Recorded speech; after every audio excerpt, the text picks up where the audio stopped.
what I wanted to talk about tonight is about failure. What is failure to some people? Is it something that is supposed to make us feel less than we are? Is it something that's supposed to make us feel bad? I'm going to tell you it's all bullshit, people. Because failure is a lesson. And in fact, I don't even like the word failure, so I'm not even going to use it. I'm going to use the word lesson, because that's the thing that we get. So, in my many, many years on this planet, I have had lots of lessons given to me. Some more painful, more than others, some more subtle. The most painful one I had was, I was mountain biking at Blue Mountain. Anybody here mountain bike? Anybody ever fallen off their bike on Blue Mountain? That was a painful lesson. But you know what I did? I learned, get back on my bike and keep riding, or don't go back to Blue Mountain. It was either one. I chose not to go back to Blue Mountain, but I did have to get back on my bike to get down the mountain. So that was one of the painful lessons. Some of the more subtle lessons that I've learned is, Gord had mentioned that I hosted MoMondays in Niagara, and I tried really hard to make that work because that was my passion. I tried so hard, and every month just got harder and harder and harder, until one day I listened to the universe telling me something, and the universe just said, Fiona, let it go. And I did. And I tell you, I initially thought, done it again, I failed at something else.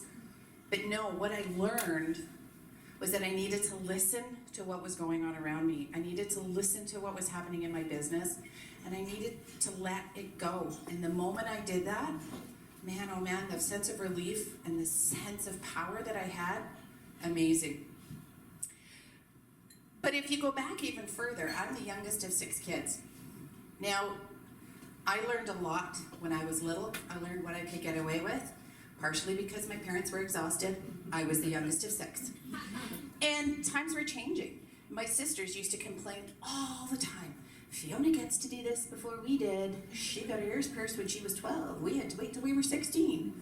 Yep, that's what happened. One of the other things that I learned, though, is that, I thought I was learning, was that my job was to be the best stay-at-home mom and the best housewife I could be, because that's what my mom did. Until I left home at 19, and I was like, oh, there's a lot more to life out here. There's a lot of lessons I can learn out here. And so I did. I learned a lot. And I met my husband, and I did get married, and I did try to be a housewife and a mother. We had 2 beautiful kids. But I still thought there's something more in me. I have more. There's more for me. So I went back to school. 38 years old, I went back to school and I had to learn how to be a student again. I didn't want to fail at that because, first of all, it was expensive. But I got my social work degree, and we moved to Ontario, and I got my job as a child welfare worker. I don't know if anybody knows what that's about, but that is one of the freaking hardest jobs you'll ever do. And the lessons that I learned from that job, that the only person who was going to look after my well-being is me. I was the only person.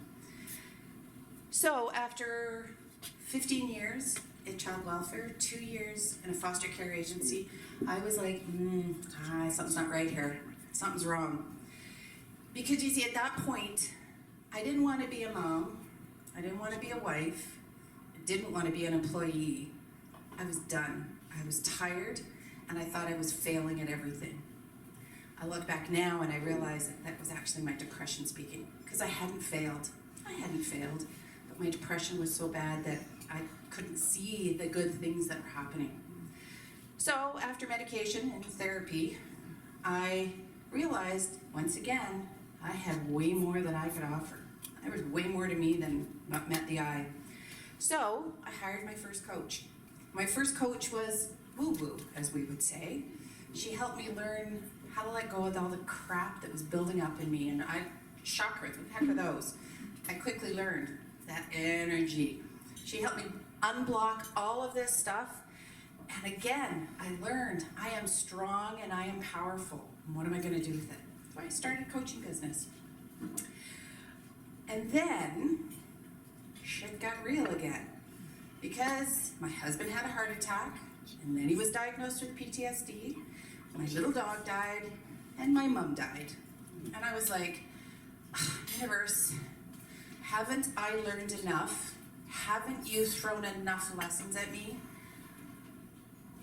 And then I realized, man, I have to go back for the victory lap. I guess I didn't graduate from life. So I went back and I started again. Now, my husband survived.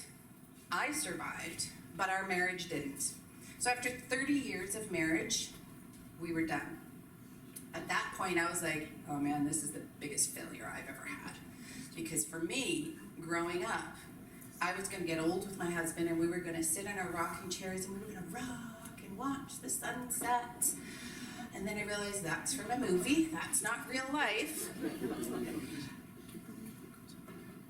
Hang on a minute, I'm starting to use that word failure again. And I said I wasn't going to use it. So what other word would we use for failure? Let's see, there's happiness, there's joyous, there's success, and there's blessed.